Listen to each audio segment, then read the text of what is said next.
Talk about sowing and reaping, but sowing and reaping about relationship.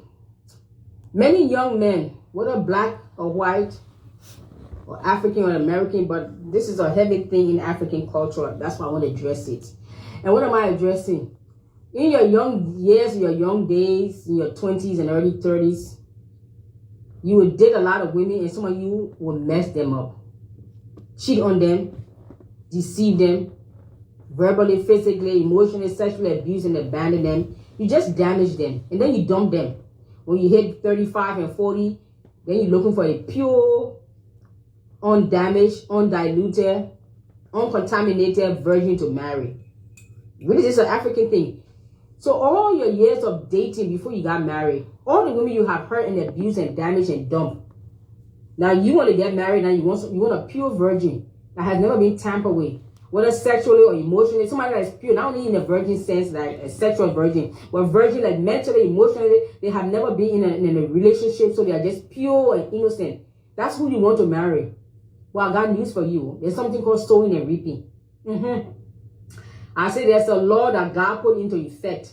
Whether you Christian, Muslim, or atheist, you practice that law, it will happen to you. You sow seed. You have damaged and destroyed the lives of many women in your years when you're handsome Charlie. In Liberia, we call it handsome Charlie.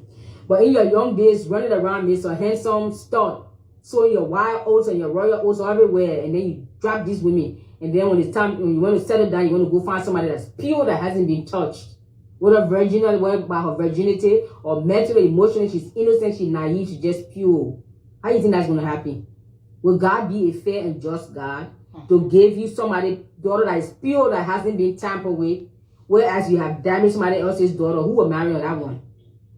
So for the generation, my generation and going forward, in my 40s, for the generation in their 20s and going forward, I beg of you, first of all, don't get yourself involved. If you know you are messed up, you yourself, you know you're emotionally, physically messed up and damaged, don't invite somebody into your mess you call relationship or marriage when you know you need help. Stay by yourself. Work on yourself. Work with yourself. Mentally, emotionally, physically develop yourself. Then you can invite somebody into your life. When you are messed up, then you invite somebody into your mess you call marriage or you call relationship. It's wrong. This cycle has to be broken. This madness cannot continue for the next generation, and we expect to continue to give birth to a healthy society called the black race. It cannot continue to go on. I'm sorry, it cannot. So men, stop sleeping around in your 20s and 30s. And then when you're ready to get married, you want to go find somebody who hasn't been touched, who hasn't been tampered with, who has been pure. She has never been in a relationship, whether emotional relationship, whether sexual, she's pure. That's when you want to marry. When you forgot the seed you have sown, it's called sowing and reaping. You damage somebody else's daughter, you didn't marry them, you're not going to marry yourself a virgin. You're going to marry somebody else's leftover. So we're all damaged. You dated somebody, you dumped them, you hurt them, you cheated on them, you left them. You went to find somebody else, you married them. But that person who you're marrying is a damaged product of somebody else's relationship.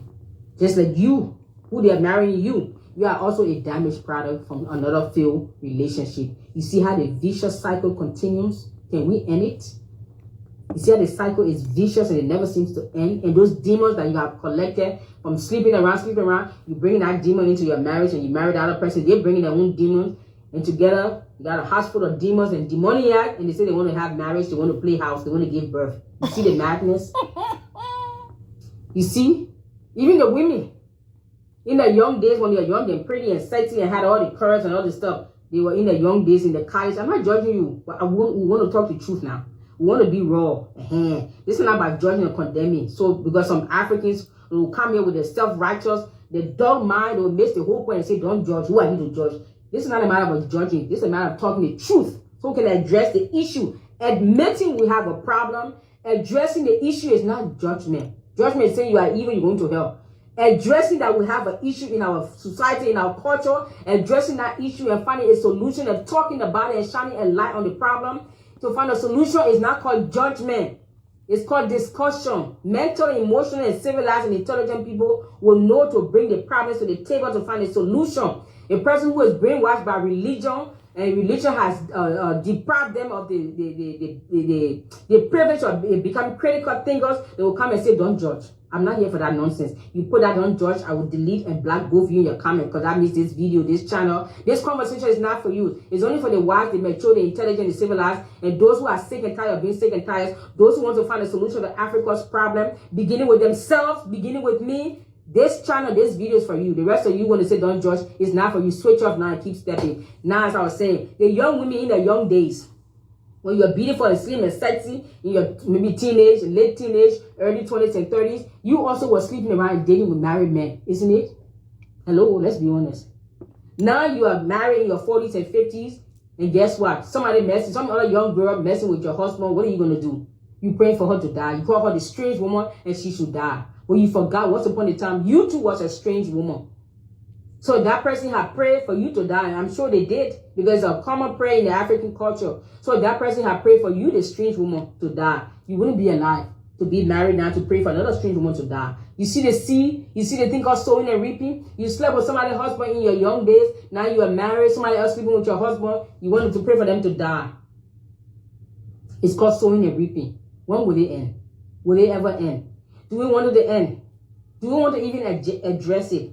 Do we want to even acknowledge it? Or want to sweep the carpet and sweep the problem under the carpet and pretend like it doesn't exist?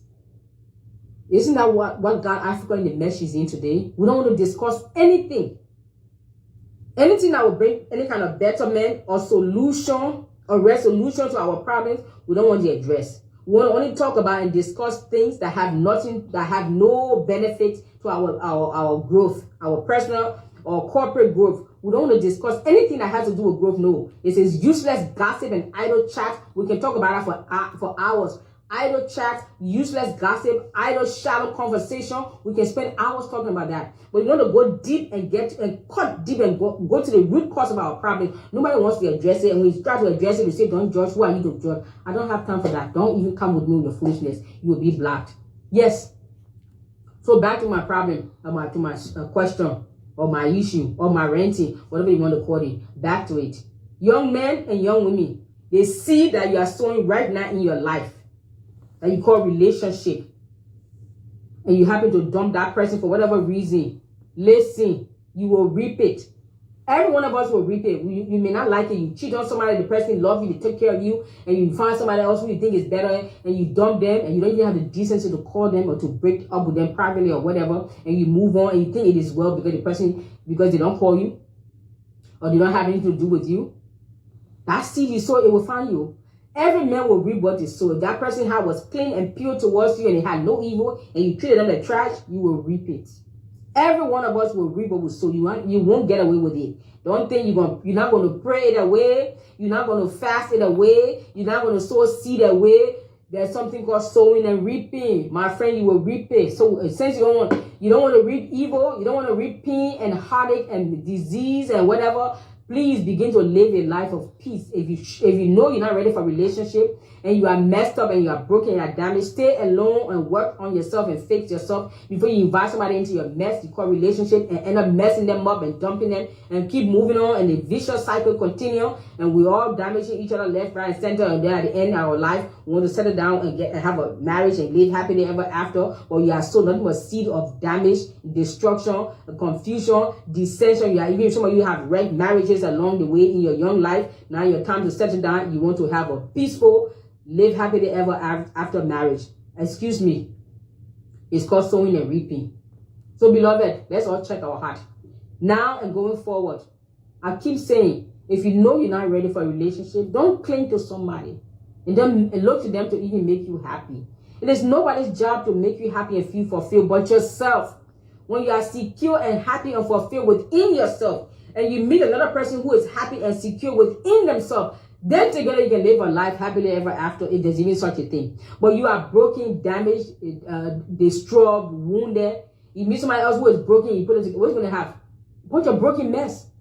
A bunch of broken, damaged people that are trying to put the pieces of their brokenness back together, working on their individual demons and their individual struggles and their individual weaknesses. Isn't it? Marriage does not solve the problem and make it go away. It actually shine a light and even make the problem even look more bigger than it is. So by yourself, your problem may be small. When you go find somebody else, you live with them, your problem will be exasperated. So let's work on ourselves. Let's fix ourselves. But I'm addressing Africans, the black race, the African culture. Don't go mess around, sleep around in your young years and expect to marry a Hail Mary and a virgin. And women, don't sleep around with people, somebody else's husband or boyfriend or fiance, or you stole somebody's fiance, you stole somebody's boyfriend, you caused somebody marriage, and then years later, whatever happened, it didn't work out. Now you want to get married, you want to have a perfect husband, a man of God, this and that. You don't sow what you don't sow, you're about to reap. You're not going to pray that way. However, you can get alone with God, cry in your heart and repent. Ask Him to forgive you. That maybe you did out of ignorance, naivete, whatever the reason was, forgive me. I don't want to reap this. So is there anything I can do to correct this? Help me, Lord. But we don't even want to address the issue. When they say, oh, don't judge, we don't even want to address. That's how come we're living in lives with so much pain, so much disappointment, discouragement, no success in life, in marriage, in career, in business, because we just want to, with Africans, we don't want to address any problems. We want to continue to sweep the problem under the rug, like as if it doesn't exist or it never existed. And you know it doesn't. That's not how you solve a problem, my friend. We have swept the problem under the carpet for so long, the carpet is mountain high. Now I've come to pull the carpet off, and one by one we'll put those problems and solve it. We'll address it. We'll talk about it until we find a solution. We'll put our heads together. We'll put our hearts together. We'll put our resources, our talents, our prayers, whatever will contribute and begin to solve the problems of Africa mentally, emotionally, financially, spiritually, sexually, intellectually. Africa, a broken people, needs help. May God help you. May God help me. May God help all of us. Thank you. My name is Dagnet. I don't know if there's anything I said that made sense to you, that irritated you, that resonated with you, that pissed you off, that make you love me, love to hate me, hate to love me, whatever. I don't care anymore. I'm to the point like, if you love me, great. If you hate me, great. That's where I'm at. Your words now is like waters on the dog's back. I'm not moved. I'm just tired. Playing the games, pretending, putting on the masks when everything is not okay, when it is not even well with my own soul. I beg of you, Africa, Africans, let's wake up. Let's address the issues at hand. And we're a broken and damaged people and we need help. If we don't get help, there may never be a chance in the future for Africa. So if we even want to make Africa great, we can have some of the brightest of mind, but if they're emotionally unstable, they will destroy the continent the same way. We can have the most talented, gifted artists and sculptors and painters and authors. If they're emotionally and mentally damaged and unstable, what's good is that gift?